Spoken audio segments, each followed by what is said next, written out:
Assalamualaikum warahmatullahi wabarakatuh. Waalaikumsalam warahmatullahi wabarakatuh. Bismillahirrahmanirrahim. Alhamdulillahi rabbil alamin. Wassalatu wassalamu ala asyrafil anbiya'i wal mursalin wa ala alihi wa sahbihi ajma'in, amma ba'du. Saudara-saudara kaum muslimin rahimakumullah. Pada pertemuan terdahulu telah kita bicarakan pilar dunia yang pertama, yaitu ilmunya para ulama. Maka pada pertemuan ini kita lanjutkan membicarakan pilar yang kedua, yaitu wa'adlil umara. Dunia akan menjadi tegak dan jaya kalau ditunjang oleh keadilan para pemimpin. Manusia dalam istilah sosial dinamakan zon politiken, makhluk yang hidup bermasyarakat, yang satu sama lain terikat oleh apa yang dinamakan interaksi sosial. Tidak ada seorang pun di antara kita yang bisa hidup dan memenuhi kebutuhan hidup ini secara seorang diri. Tiap kita memerlukan yang lain dan yang lain pun memerlukan kita.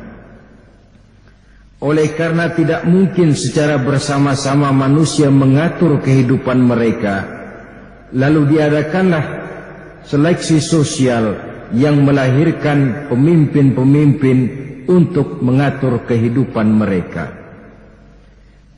Berbeda dengan ulama yang lahir karena seleksi sosial dan legitimasi dari umat, maka pemimpin lahir karena berbagai hal. Ada pemimpin yang lahir karena memang merupakan hasil dari seleksi sosial, seorang pemimpin yang meniti karier dari bawah. Ada yang pemimpin yang lahir karena hasil pendidikan.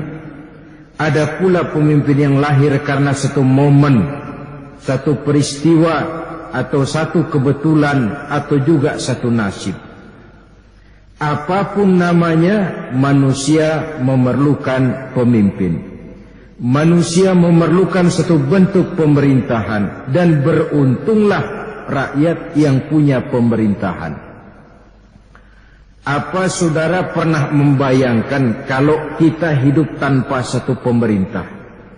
Umpamanya saja, tepat jam 000 pemerintah mengumumkan di radio dan televisi, umpamanya, kepada seluruh rakyat Republik Indonesia, mulai malam ini diumumkan, tepat jam 00 pemerintah bubar. Umpamanya, saya tidak akan sanggup membayangkan bagaimana kehidupan ini jadinya. Akan terjadilah di mana yang kaya menyantap yang miskin, yang kuat menindas yang lemah. Rumah saudara dirampok orang, lapor ke polisi. Kata polisi, maaf saudara, polisi baru bubar. Hak asasi saudara diinjak-injak, mengadu ke pengadilan, pengadilan pun bubar. Masih ada pemerintah saja, kadang-kadang yang kuat suka menekan yang lemah. Masih ada pemerintah saja yang kaya kadang-kadang suka menyantap yang miskin. Apalagi kalau tidak ada pemerintah.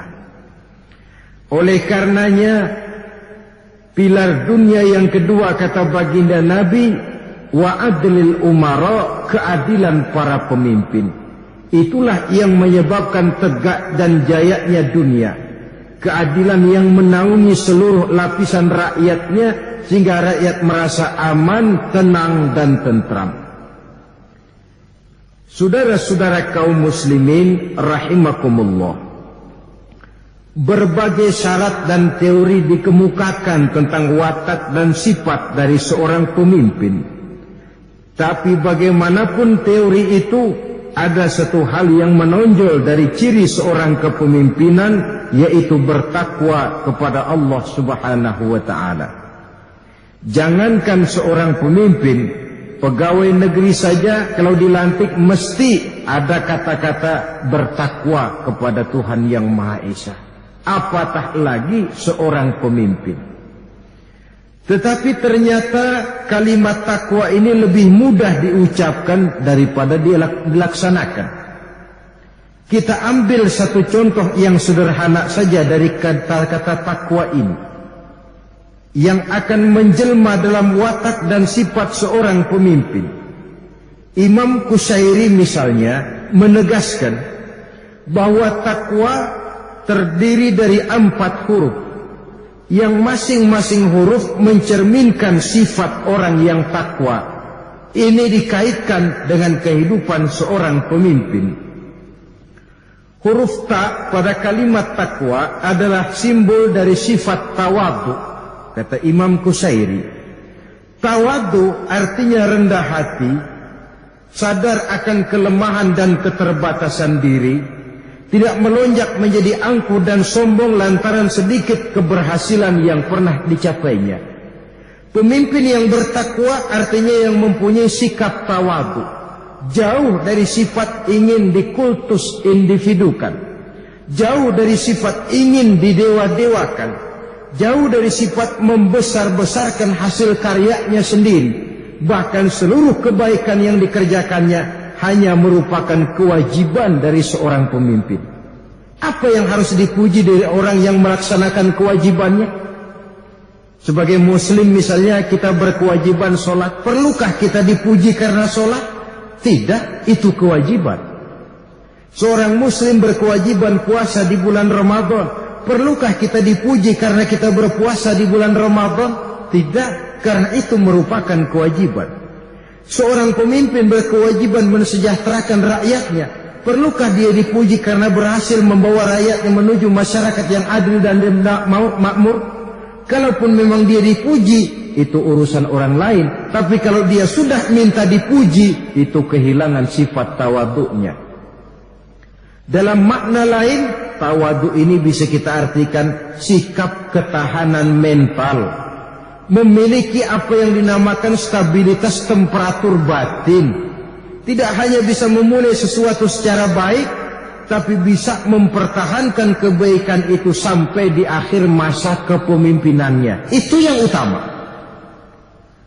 Kalau cuma startnya yang baik, pada saat mulai baru jadi pemimpin baik, tapi makin lama kebaikannya makin bergeser, bahkan berakhir dengan tidak baik, itu yang dinamakan su'ul khatimah. Jangan cuma teriak berantas korupsi, ganyang korupsi, cuma karena belum dapat kesempatan. Tapi begitu naik dapat kesempatan, kadang-kadang lebih gila dari yang dia teriaki. Ini tidak ada sifat tawadhu, tidak punya stabilitas temperatur batin, tertipu oleh perasaan seolah-olah situasi dan kondisi sudah serba mengizinkan. Ketahanan mental yang sesungguhnya, disiplin yang murni adalah pada saat situasi mengizinkan. Kalau situasi tidak mengizinkan, saudara tidak mencuri. Kenapa? Ada polisi, itu situasinya yang tidak mengizinkan. Tapi kalau polisi tidak ada, situasi mengizinkan, disitulah watak seseorang kelihatan dengan sesungguhnya.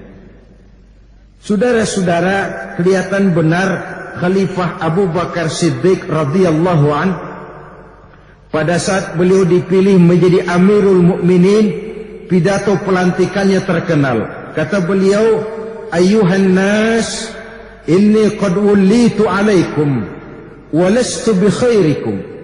Wahai manusia, saya telah dipilih oleh kamu untuk memimpin kamu sekalian. Ya, kita lihat ucapan ini. Saya telah dipilih oleh kamu untuk memimpin kamu sekalian. Artinya, saya tidak minta kamu yang memilih saya. Artinya apa? Inilah makna apa yang diajarkan oleh agama. Jangan memberikan jabatan kepada orang yang minta. Sebab orang yang minta biasanya punya target. Walastu bi khairikum, padahal saya bukanlah orang yang terbaik di antara kamu. Ini yang saya maksud sifat tawadhu tadi.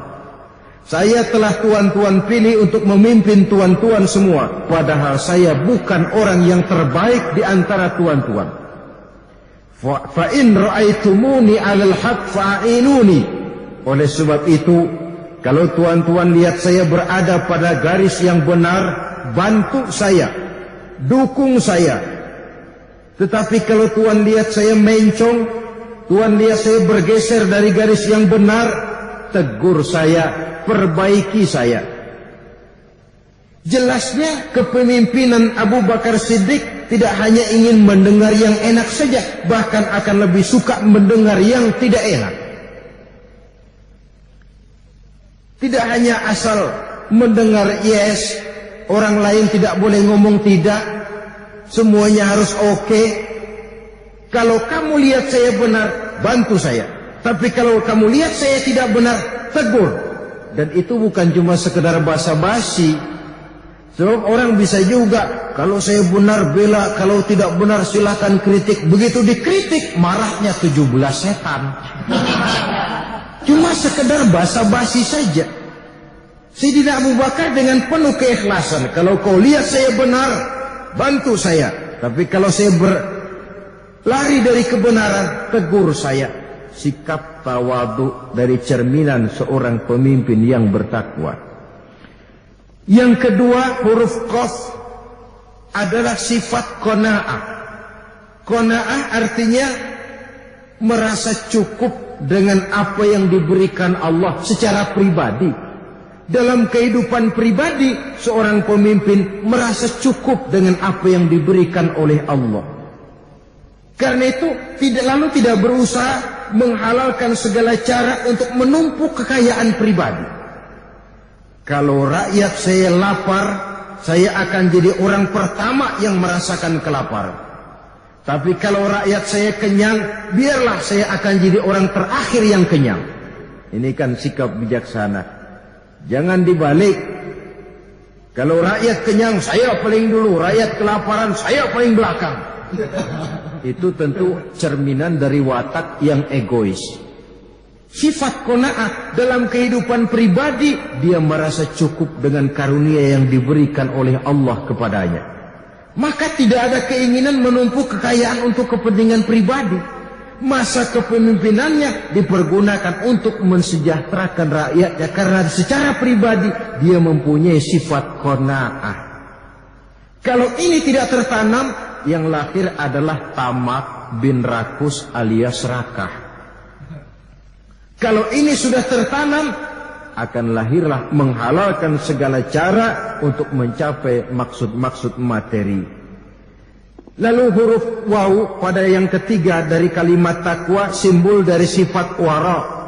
Wara artinya terpelihara, baik dari yang syubhat, lebih-lebih lagi dari yang haram. Syubhat ma bainal halal wal haram. Haram jelas hukumnya, halal jelas hukumnya. Yang antara halal haram itu namanya syubhat, remeng-remeng.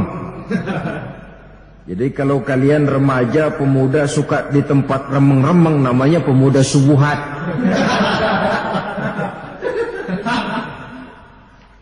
Nah, walaupun syubhat itu belum jelas halal haramnya, tapi kemungkinan haramnya lebih banyak daripada halalnya. 70-30 lah syubhat itu.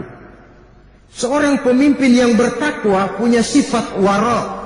Jadi jangankan dari yang haram, dari yang syubhat saja terpelihara. Kalau dari yang syubhat sudah terpelihara, jangankan yang nyata-nyata korupsi. Yang uang upeti, uang hadiah, uang semar, uang semir, uang semur. Dia berusaha memelihara diri. Sebab sekali peluang diberikan, itu akan jadi budaya.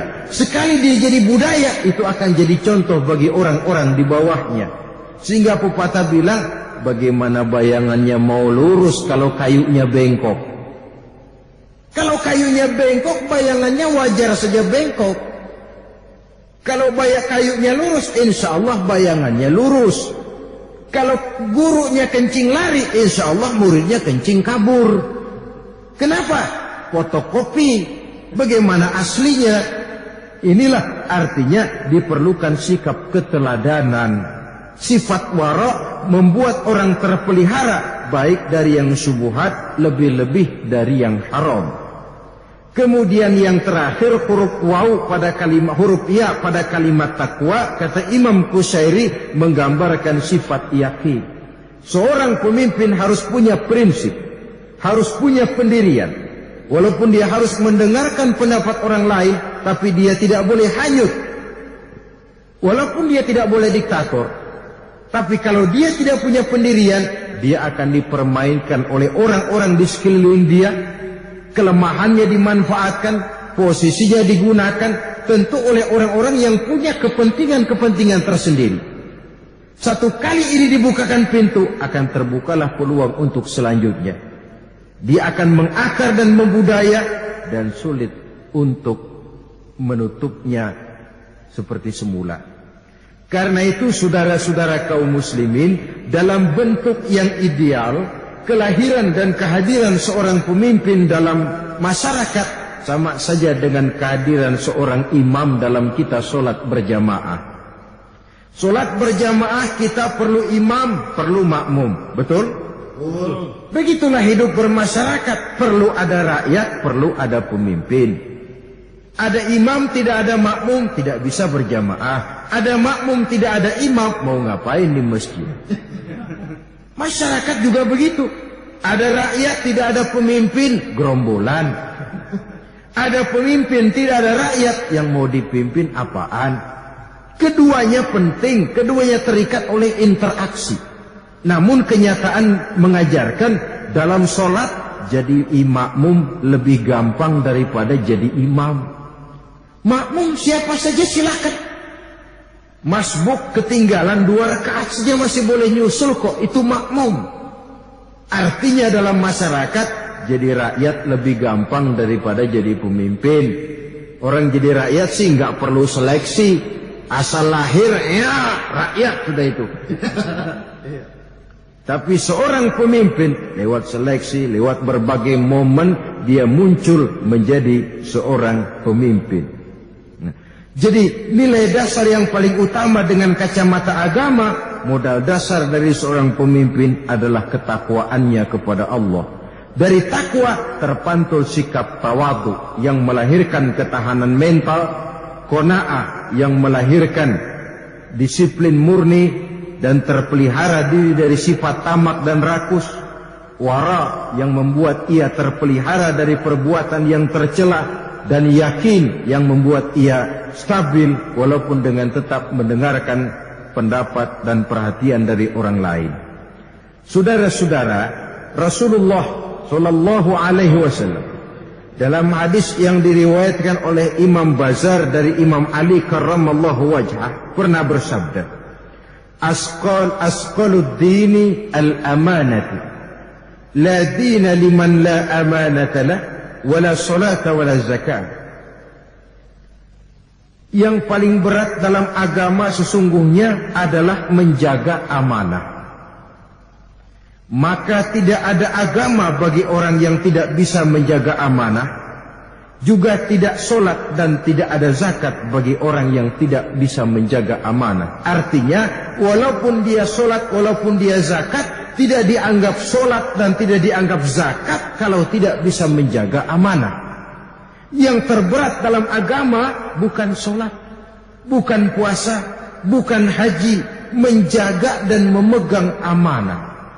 Seorang pemimpin adalah seorang yang memegang amanah, dan amanah itu tidak kepalang tanggung diberikan oleh rakyatnya. Maka menjaga amanah ini berat. Demikian beratnya sampai Nabi mengingatkan asqalud dini al-aman. Yang paling berat dalam agama sesungguhnya tidak lain adalah memegang amanah. Karena itu berbahagialah masyarakat, tegaklah jaya dan tegaklah suatu negara kalau mempunyai pemimpin-pemimpin yang adil. Nah, keadilan pemimpin ini bisa dibantu dengan duet dengan para ulama. Itulah sebabnya dalam hadis yang diriwayatkan oleh Ibnu Abdul Bar dan Nuaim dari Ibnu Abbas, baginda Nabi bersabda, sinfani minan nas, iza salaha salahan nas, wa iza fasada fasadan nas, al-umara wal ulama. ada dua golongan manusia. Kalau keduanya baik, masyarakat akan ikut menjadi baik. Tapi jikalau keduanya rusak, masyarakat akan menjadi rusak dan hancur. Kedua golongan itu tidak lain adalah ulama dan umara. Ulama dan umara sebagai dua pilar dunia harus bekerja sama, umat akan nikmat. Tapi kalau dua-duanya centang perenang, maka umat akan menjadi kiamat. Memang di segi lain tidak semua ulama mau bekerja sama. Kita bisa kategorikan, ada ulama yang menolak jabatan, ada ulama yang malah cari jabatan, pun ada ulama yang menerima jabatan tapi dengan catatan. Menurut saya yang terbaik yang ketiga ini. Ada ulama yang menolak jabatan tergantung motifnya. Umumnya karena kekhawatiran diri, manakala dia berkecimpung terlalu jauh dalam jabatan kepemerintahan, dia khawatirkan dirinya terseret oleh godaan-godaan yang dia tidak sanggup menjaganya, maka dia tolak itu karena tidak mau bercampur dengan hal-hal yang dekat kepada kemunkaran umpamanya. Maka penolakan semacam itu bisa dipahami, ulama semacam itu baik walaupun kurang memperbaiki. Kenapa? Karena dengan ketidakikutsertaannya dia berarti di luar jalur. Kalau dia di luar jalur, dia tidak akan bisa ikut mewarnai. Saudara-saudara kaum muslimin, padahal Imam Ghazali pernah mengingatkan, innama fasadatir ra'iyatu bi fasadil muluk wa fasadul muluk bi fasadil ulama. Rakyat bisa rusak kalau pemerintahnya rusak. Pemerintah rusak karena ulamanya ikut jadi rusak. Ulama yang dekat dengan pejabat, pejabatnya senang judi. Pak Ustadz, bagaimana judi? Toyib. Karena ingin mengawetkan saja, rusak akhirnya. Saudara hadirin yang saya muliakan, kalau menolak jabatan karena kekhawatiran diri, itu bisa kita terima. Ada yang malah mencari jabatan, akhirnya jadi penjilat, kerjanya cuma oke bos, ABS, sumuhun dawuh, asal bapak seneng. Pejabatnya main judi. Bagaimana judi? Ya kalau untuk kepentingan pembangunan haram dikit. Haram dikit. Saudara hadirin yang saya muliakan, ulama pencari jabatan ini kadang-kadang sok nyampur, kayak toge, kemana aja mau nyampur. Walaupun gak ngerti dan bukan bidangnya, asal ngomong. Padahal ini pernah juga diingatkan oleh baginda Nabi dalam hadis diriwayatkan oleh Imam Dailami dari Abi Hurairah. Beliau bersabda, "Iza ra'aital alima yukhalitus sultana mukhalatatan katsiratan fa'lam annahu lissun." Apabila kamu melihat seorang alim, seorang ulama terlalu banyak mencampuri urusan pemerintah, maka fa'lam annahu lissun, ketahuilah bahwa itu sebenarnya maling. Terlalu banyak sampai yang bukan bidangnya. Ya yang mestinya ngaji cerita soal fikih, malah cerita soal KUD, Bimas, Inmas. Lalu lurahnya mau ngapain?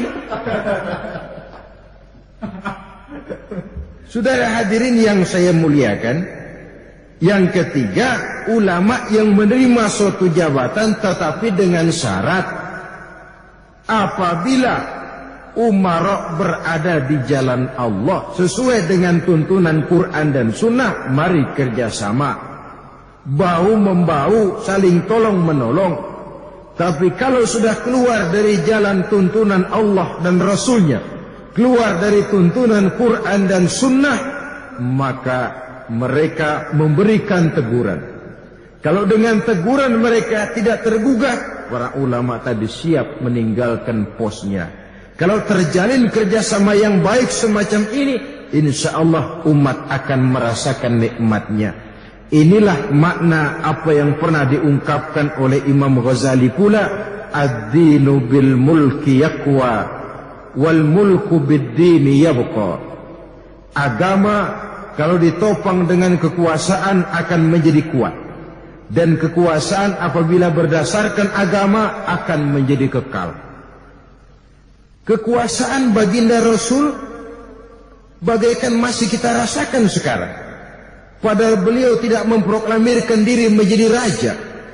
Tapi nyaris kekuasaan rohaninya menjiwai kita. Kenapa? Kekuasaan yang berdasarkan agama kekal. Agama yang ditopang oleh kekuasaan akan menjadi kuat. Dengan kata lain, untuk kuat orang harus punya power.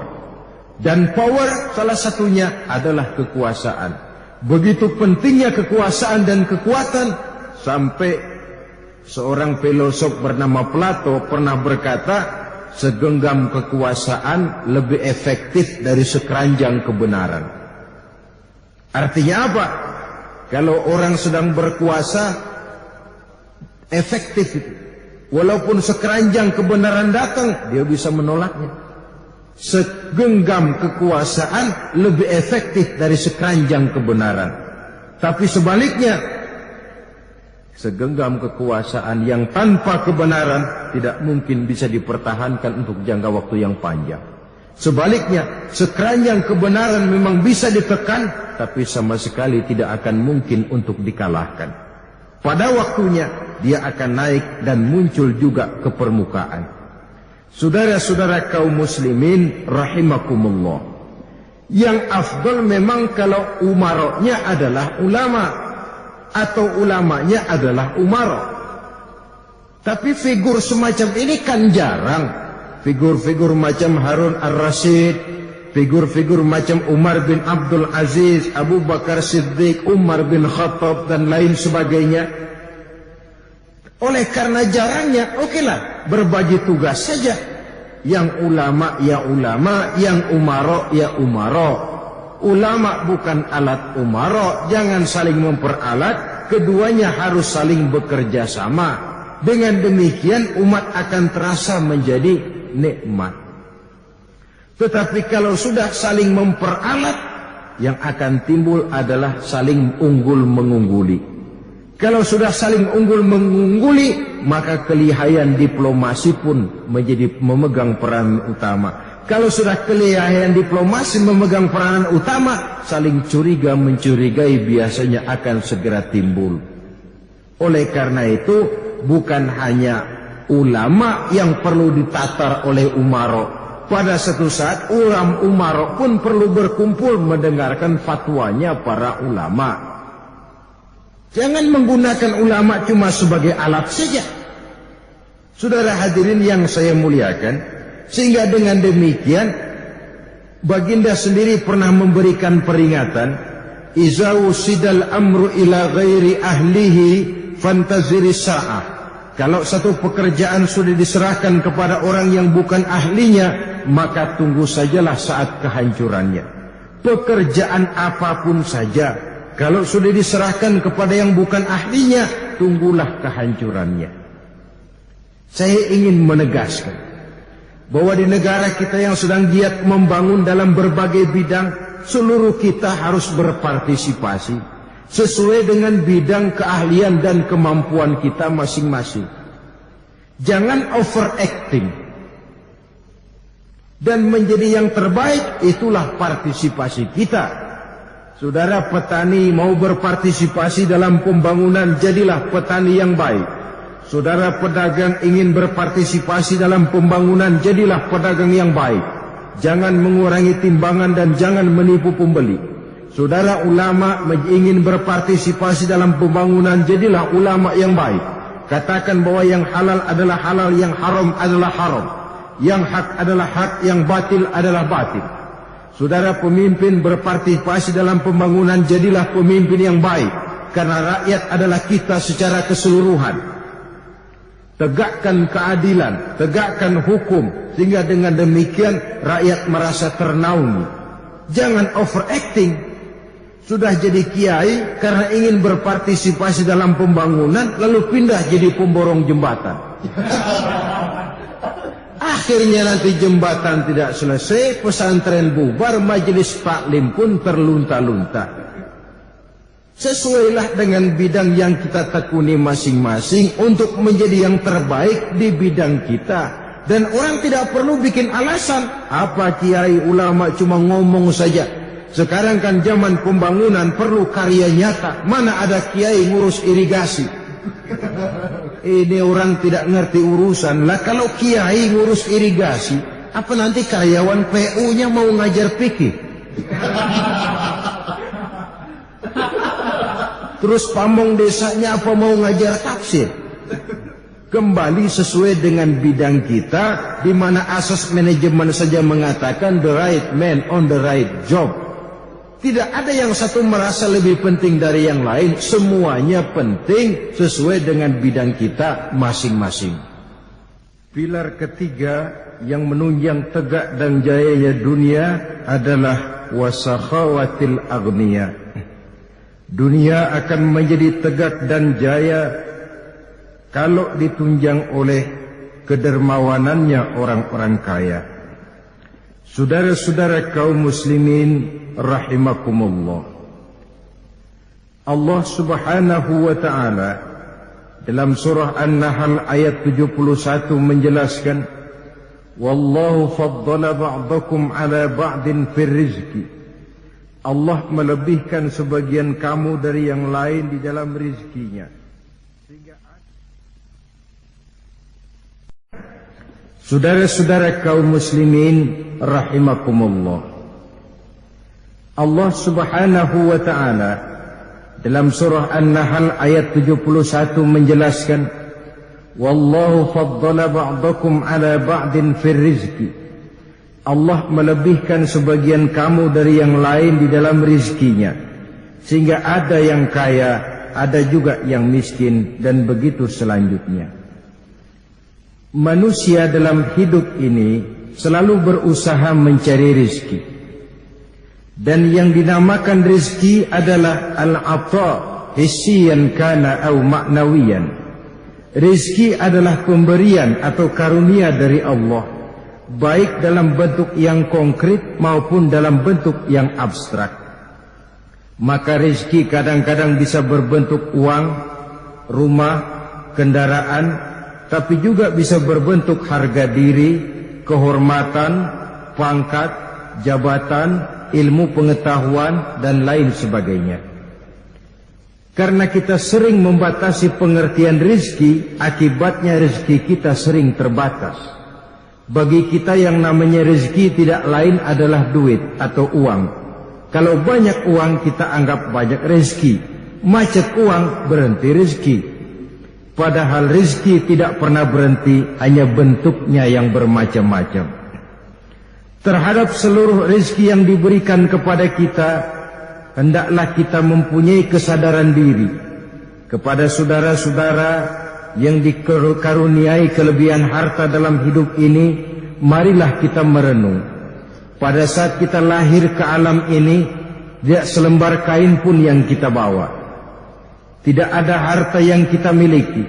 Kalau sekarang kita tumbuh menjadi orang berhasil, menjadi orang yang kaya dalam penilaian orang lain, itu bukan karena usaha kita sendiri, tapi juga faktor dukungan dari lingkungan, teman-teman yang memberikan dorongan, sahabat-sahabat yang memberikan peluang. Seluruhnya memungkinkan kita menjadi kita yang sekarang ini. Kesadaran diri semacam inilah yang akan menyebabkan orang tidak lupa daratan dan menganggap bahwa kekayaannya adalah miliknya semata-mata. Dalam segi lain, rezeki bagaimanapun banyaknya bukanlah merupakan tujuan dalam kehidupan ini. Rezeki hanya merupakan alat untuk mencapai suatu tujuan. Tujuan hidup kita tidak lain adalah fid dunya hasanah wa fil akhirati hasanah. Mencapai kebahagiaan di dunia dan kebahagiaan di akhirat. Dengan kata lain, harta untuk tujuan jangka pendek yaitu dunia dan seluruh isinya harus menjadi rahmah bagi lingkungan. Sedang untuk tujuan jangka panjang, dia harus menunjang jalan menuju ridho dari Allah Subhanahu wa ta'ala. Lebih dari itu, dalam kehidupan sosial umat, baginda Nabi pernah bersabda, Solahu ummati bil ilmi wal mal. Umatku hanya akan bisa menjadi baik dengan ilmu dan harta. Artinya dengan pendidikan dan dengan ekonomi. Oleh karena ekonomi setiap orang tidak merata, adalah tugas dari mereka. Yang kaya membantu yang miskin, yang ekonomi kuat membantu menolong yang berekonomi lemah, dan begitu selanjutnya, sehingga tercipta semacam kesempatan untuk bisa mengejar ketinggalan-ketinggalan. Di sisi lain, Nabi pernah memberikan satu estimasi. Yusiku an tada'a alaikumul umam kama tada'al akalatu ala qas'atiha. Akan datang satu masa di tengah umatku, di mana pada masa itu orang lain akan bersatu mengerubungi kamu seperti bersatunya orang mengerubungi makanan di atas meja makan. Akan begitu pada satu saat nasib umat Islam nanti. Dari barat mau hantam, dari timur mau injak-injak, dari selatan dan utara mau merobek-robek. Sahabat bertanya, amin killati nahnu yauma izin ya Rasul? Apakah jumlah kami pada waktu itu sedikit ya Rasul, sehingga kami bisa dikepung orang sedemikian rupa? Beliau menjawab, bal antum yauma izin kasir. Tidak. Jumlahmu bahkan pada waktu itu sangat banyak. Kamu mayoritas. Walakinnakum ghusa'un ka ghusa'is sail. Tapi mayoritasmu seperti busa di lautan. Banyak tapi centang perenang.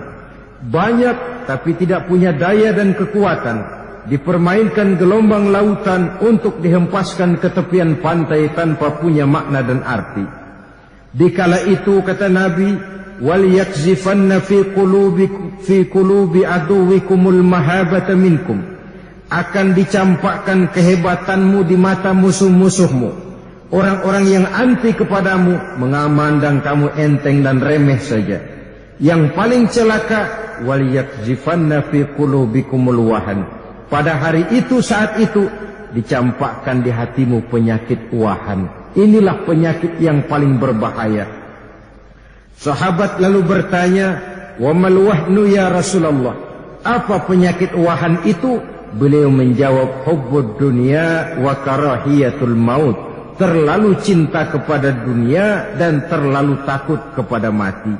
Inilah pokok pangkal kelemahan yang diderita kita. Terlalu cinta kepada dunia, terlalu takut kepada mati. Dalam bahasa sekarang, materialistis dan takut kepada resiko. Dalam hadis yang lebih tegas Nabi bersabda, iza azzamat ummati dinaran wa dirhaman nuzi'at minha haibatul Islam. Apabila umatku sudah terlalu mengagung-agungkan, membesar-besarkan dinar dan dirham, akan dicabutlah kehebatan Islam dari mereka. Akan hilang kehebatan Islam kalau umatnya sudah terlalu mengagung-agungkan dinar dan dirham, terlalu mengagung-agungkan harta dan kekayaan, sehingga lupa diri dan lupa daratan, tidak mempergunakan kekayaan itu untuk menunjang kehidupan beragama, menolong yang miskin, menyantuni yatim piatu, dan lain sebagainya. Karena itu saya mengetuk hati saudara-saudara saya kaum muslimin yang diberikan kelebihan harta oleh Allah Subhanahu wa ta'ala. Marilah menjadi orang-orang dermawan yang berhati pemurah. Tentu untuk itu ada beberapa tuntunan yang diberikan oleh agama kita. Pertama, rahasiakanlah derma itu. Rahasiakanlah sedekah itu. Al-Baqarah ayat 271 menjelaskan, wa in tukhfuha wa tu'tuhal fuqara fahuwa khairul lakum. Apabila engkau sembunyikan dan engkau berikan sedekah itu kepada fakir miskin, maka itu adalah yang terbaik bagi kamu. Mengumumkan sedekah pun tidak jelek, tetapi akan lebih baik lagi kalau biarlah hanya kita dan Allah saja yang tahu, untuk menghalangi dan mencegah manusia dari terjebak terkena penyakit riya atau segala perbuatannya hanya karena ingin dilihat dan dinilai oleh orang lain. Banyak ulama-ulama terdahulu yang kadang-kadang menyelipkan uang di bawah tikar untuk sholat dalam masjid dengan niat dia sedekah kepada siapa saja yang menemukannya. Sampai orang yang disedekahinya pun dia tidak ingin tahu kalau sedekah itu berasal dari dirinya. Kemudian yang kedua, jangan menyebut-nyebut atau menyakiti hati orang yang menerima sedekah tadi. Al-Baqarah 264 berpesan, Ya ayyuhalladzina amanu la tubtilu shadaqatikum bil manni wal adza. Wahai orang-orang yang beriman, jangan engkau rusak sedekahmu itu dengan mengundat dan menyakiti hati orang yang menerima. Kemudian yang ketiga, usahakanlah mendermakan atau menyedekahkan yang terbaik. Ali Imran ayat 92 menjelaskan, Lan tanalul birra hatta tunfiqu mimma tuhibbun.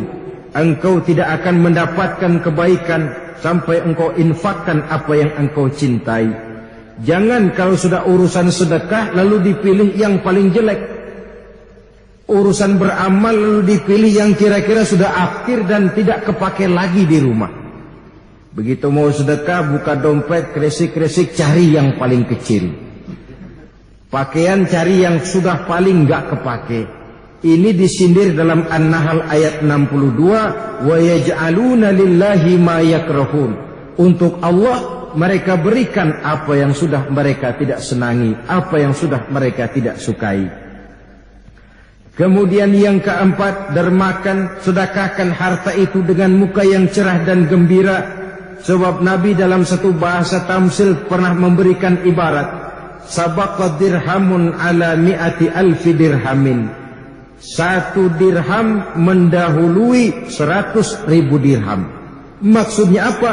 1 dirham yang diberikan disedekahkan dengan ikhlas, muka cerah dan gembira akan lebih baik daripada sedekah 100.000 dirham tapi dengan muka lecet, tampang kusut, muka kayak bemo. Seolah-olah menyesal atas sedekah yang telah diberikannya. Dan yang terakhir, tentu saja harta itu harus didermakan kepada sesuatu yang halal. Saudara-saudara kaum muslimin rahimakumullah, ada satu makalah, as-sadaqatu iza kharajat min yadi sahibiha takallamat bi 5 kalimatin. Suatu sedekah apabila sudah keluar dari tangan orang yang memilikinya, maka dia akan berkata dengan 5 macam perkataan. Jadi ketika saudara sedekah kepada pengemis, kepada fakir miskin, kepada yatim piatu, harta yang disedekahkan itu bicara 5 kalimat. Apa katanya? Pertama, kuntu saghiratan fakassar fakabbartani. Aku ini kecil, tapi kau besarkan aku. Betapa tidak jadi besar kalau 1 dibalas 10, 10 dibalas dengan 100, 100 pun masih dikali 7. Itu pun masih ditambah dengan janji Allah, wallahu yudha'ifu liman yasha. Allah melipat gandakan pahala dari orang-orang yang dikehendakinya. Jadi kalau jumlah yang sedikit, yang kecil mau diperbesar, sedekahkan dia. Yang kedua, dia akan berkata, kunta harisi fal'ana sirtu harisatak. Dahulu engkau yang jaga saya, kata uang yang kita sedekahkan. Tetapi lantaran engkau sedekahkan saya, maka sekarang sayalah yang menjaga kamu. Dia akan menjaga kita dari kobaran api neraka. Dia akan menjaga kita dari segala mara bahaya dan bencana. Sebab kata Nabi, as-sadaqatu tadfa'ul bala. Sedekah bisa menolak bencana. Asal jangan niat sedekah tapi buang sial. Tidak ada itu istilah buang sial. Saudara-saudara kaum muslimin, sedekah itu yang kedua berkata, dulu kamu jagain saya. Kita punya duit, kita jagain itu duit. Tapi begitu kita infakkan dia di jalan Allah, dialah yang akan menjaga kita. Yang ketiga, dia akan berkata, kuntu aduwuka, kuntu aduwuka, kuntu aduwaka, fa'ahbabtani. Dulu saya musuhmu, tapi engkau cintai saya. Bukankah dalam Quran Allah mengatakan bahwa harta dan anak bisa jadi fitnah? Fitnah artinya bisa jadi musuh. Tapi lantaran dia kita sedekahkan di jalan Allah, artinya kita mencintai dia. Yang keempat, kuntu faniyatan fa'abqaitani. Saya adalah sesuatu yang fana, yang tidak kekal, tapi karena engkau infakkan di jalan Allah, engkau kekalkan saya. Uang kita yang kekal adalah yang sudah kita sedekahkan kepada orang lain. Kekal dalam arti nilai pahalanya tidak bisa dicuri orang, tidak bisa diakui orang. Itulah milik kita yang sebenarnya. Yang di kantong kita milik kita sementara. Yang terakhir dia akan berkata, kuntu qalilatan fakassartani. Aku dulunya sedikit, tapi lantaran kau sedekahkan aku, maka sekarang aku jadi banyak. Berlipat ganda nilainya. Jadi kalau hendak kita lipat gandakan jumlah harta yang ada, sedekahkan, infakkan, dermakan dia di jalan Allah. Bersahabat dengan yatim piatu, bangun rumah-rumah sakit tempat umat memelihara kesehatan supaya dia bisa melaksanakan ibadah.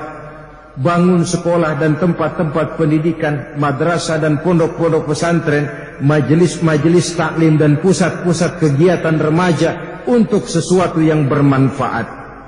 Saudara-saudara kaum muslimin rahimakumullah. Di dalam satu khutbahnya, baginda Rasulullah sallallahu alaihi wasallam, beliau pernah bersabda, "Ya ayyuhan nas, wahai manusia, tubu qabla an tamutu. Bertaubatlah kamu kepada Allah sebelum mati. Wabadiru bil a'mali salihati qabla an tasghilu. Dan bersegeralah beramal soleh sebelum kamu sibuk. Wasilul lazi bainakum wa baina rabbikum bikasrati zikrikum lahu ta'ala. Dan sambunglah hubunganmu kepada Allah dengan memperbanyak berzikir kepadanya. Wa aksirus sadaqah. Nah, ini ada yang ada hubungannya dengan kita. Wa aksirus sadaqah, dan perbanyaklah sedekah. Fis sirri wal alaniyah, baik sembunyi maupun terang-terangan. Ada orang yang kalau sedekah tidak mau disebutin, bagus. Ada juga orang yang sedekah diumumin. Itu pun tidak jadi soal asal yang ngumumin bukan dia, orang lain. Maksud mengumumkannya untuk memancing gairah yang lain supaya mau beramal. Itu pun tidak ada salahnya, karena semuanya tergantung kepada niat. Kata Nabi, wa aksirus sadaqah, perbanyaklah sedekah. Fis sirri wal alaniyah, baik secara sembunyi maupun terang-terangan. Kalau sedekah kamu perbanyak, kata Nabi, turzaku wa tunsoru wa tujbaru. Kamu akan diberikan rizki, kamu akan ditolong oleh Allah, dan kamu akan dicukupi segala keperluan kamu dalam kehidupan ini. Jadi, mana kosomalin min sodaqatin bal yazdad, bal yazdad, bal yazdad. Itu janji Nabi. Tidak akan berkurang harta seseorang karena disedekahkan, bahkan akan tambah, tambah, dan tambah. 3 kali janji Nabi. Ma naqasa malun min shadaqatin bal yazdad, bal yazdad, bal yazdad. Harta tidak akan menjadi kurang karena disedekahkan, bahkan dia akan bertambah, dan akan bertambah. Saudara-saudara kaum muslimin, orang yang kita sedekahi mungkin dia tidak akan bisa membalas, tapi Allah yang akan membalasnya melalui jalan lain. Apabila kita menyenangi hati ibu bapak kita dengan membelanjakan sedikit harta yang kita miliki, Allah akan memberikan balasannya. Apabila kita menyantuni yatim piatu, sanak famili, kerabat, andai tolan atau keluarga kita, Allah yang akan memberikan balasan. Yang membuat kita berat kadang-kadang karena kita berpikir, yang boleh kerja saya setengah mati, peres keringat, banting tulang, ente datang-datang mau minta macam apa? Ini cara kita berpikir yang akhirnya membuat kita jadi bakhil. Yang kerja jelas kita, peras keringat, banting tulang kita.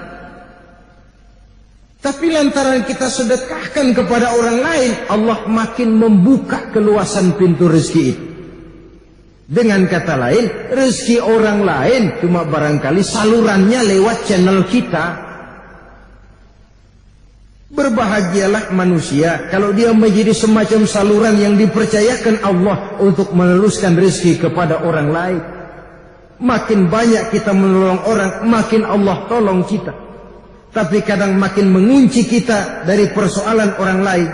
Kita mampu, kita tahu, tapi kita tidak mau tahu. Biasanya Allah memberikan jalan ada saja, yang harta itu jadi keluar, tapi manfaatnya tidak ada. Marilah kita menyadari bahwa perbendaharaan Allah sangat luas. Allah maha kaya, Allah maha mampu. Harta adalah amanah. Manfaatkan dia dengan sebaik-baiknya. Kedermawanan orang-orang kaya akan menjadi pilar yang menyebabkan tegak dan jayanya dunia ini. Kalau dia berhati manusiawi. Tapi kalau dia berhati hewani, kejam kepada sesama, bersikap masa bodoh, lahirlah korun-korun abad sekarang ini. Saudara-saudara, yang terakhir, pilar dunia yang keempat, wada'watil fuqara. Doanya orang-orang fakir, doanya orang-orang miskin. Dimanapun di belahan bagian dunia ini, jumlah orang miskin selalu lebih banyak dari orang-orang kaya. Tapi kadang-kadang tidak mustahil orang miskin itulah yang menyebabkan orang jadi kaya. Orang dipanggil alim karena ada yang bodoh. Orang dipanggil kaya karena ada yang miskin. Kalau tidak ada orang miskin, tidak akan ada orang kaya. Sebab tidak ada yang ngukur.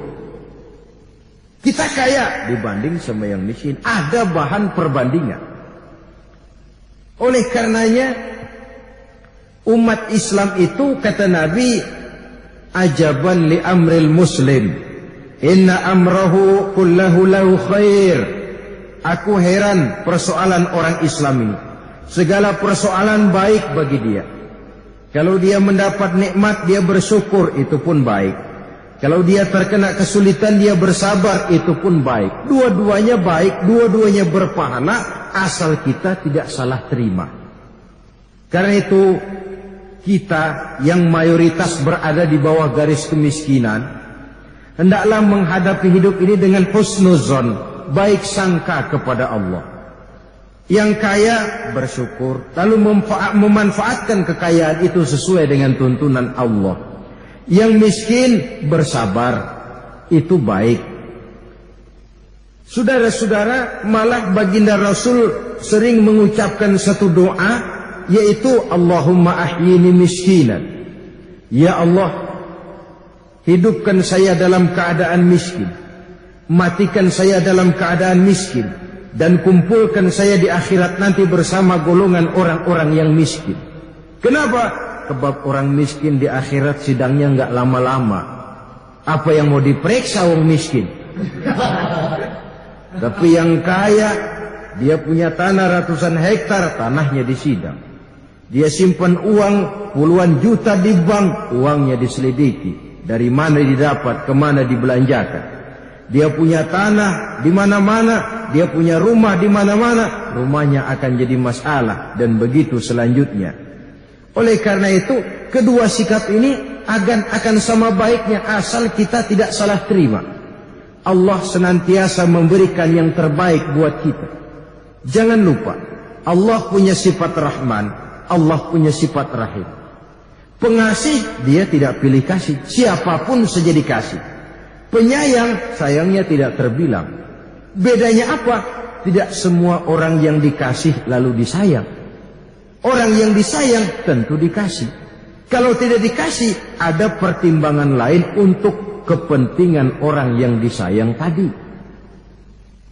Dengan kacamata inilah kita harusnya baik sangka terhadap kenyataan hidup yang kita hadapi.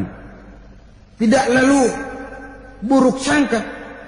Apapun yang diberikan Allah kepada kita, keadaan kita yang sekarang ini, inilah yang terbaik untuk kita menurut ilmunya Allah.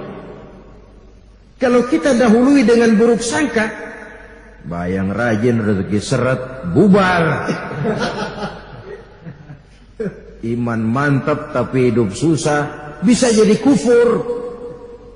Saudara hadirin yang saya muliakan, sebab itu dalam An-Nisa ayat 32 Allah Subhanahu wa taala memberikan tuntunan, "Wala tatamannau ma faddalallahu bihi ba'dakum 'ala ba'd." Jangan kamu mengangan-angankan, menginginkan kelebihan yang diberikan Allah kepada sebagian kamu dari sebagian yang lain. Angan-angan yang menimbulkan sifat hasud dan dengki, lalu mengutuk. Kalau sudah saling mengutuk, inilah yang terjadi. Yang kaya pelit, maka yang miskin doanya jadi doa nggak benar. Pelit, gue doain biar rumahnya kebakaran. Itu interaksi yang timbal balik.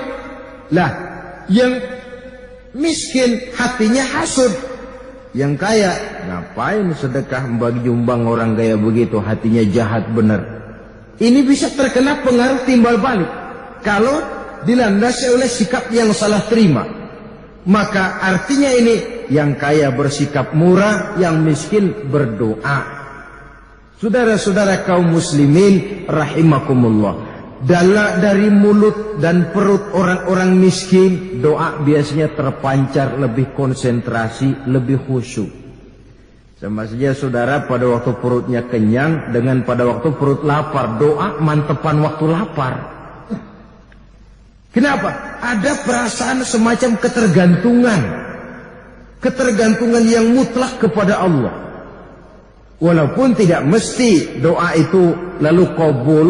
Sebab kabul dan tidaknya suatu doa itu hak prerogatif dari Allah Subhanahu wa ta'ala. Dalam dunia ekonomi, inilah perlunya yang berekonomi kuat membantu yang ekonomi lemah. So kalau ekonomi lemah ini sudah bergolak, yang akan muncul apa? Revolusi sosial. Kalau revolusi sosial sudah muncul, biasanya sulit akan dibendung dan korbannya pun akan kembali kepada rakyat-rakyat juga. Karena itu, pola hidup yang sadar akan karunia yang diberikan oleh Allah, lalu mau tahu keadaan sesama, kemudian kemiskinan yang membuat orang sadar dan tahu diri, seluruhnya akan menciptakan satu ketentraman di tengah masyarakat. Kedamaian di mana tidak ada lagi saling iri mengiri, tidak ada lagi saling hasud menghasut, tetapi yang ada adalah kerjasama yang baik. Kita tengok saja dua tangan kita. Walaupun tangan kanan kerjanya bagus-bagus, salaman, tanda tangan, ambil kue, makan. Kiri yang kerjanya bidang pembersihan, tidak pernah protes. Tapi apa kata tangan kanan? Kiri kata yang kanan, walaupun yang megang uang saya, kau sabar saja. Nanti sudah jadi uang, saya belikan jam tangan, kau yang makai kiri. Saya belikan cincin, kau yang makai kiri. Ada tenggang rasa, sikap saling asa, saling asih, dan saling asuh. Dunia akan menjadi kuat kalau ditopang oleh kedermawanannya orang kaya dan doanya orang-orang miskin. Sebagian besar para anbiya adalah orang-orang miskin. Sebagian besar para ulama adalah orang-orang miskin, tapi orang yang kaya jiwa. Kalau Nabi pernah berdoa minta hidup dalam keadaan miskin, bukan berarti umat Islam tidak boleh kaya. Ini khususiat loh. Etika kehidupan Nabi artinya tidak pantas kalau Nabi minta kaya. Sedangkan umatnya silahkan saja kaya, asal kekayaan itu menopang jalan menuju ridho Allah dan menjadi rahmat bagi lingkungan dan terhadap sesama. Yang tidak boleh kalau kekayaan itu menggiring kita kepada satu tahapan di mana kita lupa diri dan lupa daratan, bahkan lupa nilai kehambaan kita di hadapan Allah Subhanahu wa ta'ala. Harta yang semacam ini yang akan menjadi fitnah. Pantas saja kalau Allah memberikan ancaman, wailul likulli humazatil lumazah allazi jama'a mala wa addada. Neraka wail, celaka bagi pengumpat dan orang-orang yang menumpuk-numpuk harta lalu menghitung-hitungnya, mereka sangka harta itu bisa mengekalkan kehidupan dunia. Sama sekali tidak, kata Allah. La yumbazanna fil hutamah. Pada waktunya mereka akan dilemparkan ke neraka hutamah, yaitu api yang menyala yang membakar sampai ke hati mereka. Saudara-saudara kaum muslimin, inilah yang kita bicarakan pada dua pertemuan ini. Mudah-mudahan sebagai umat dan sebagai orang awam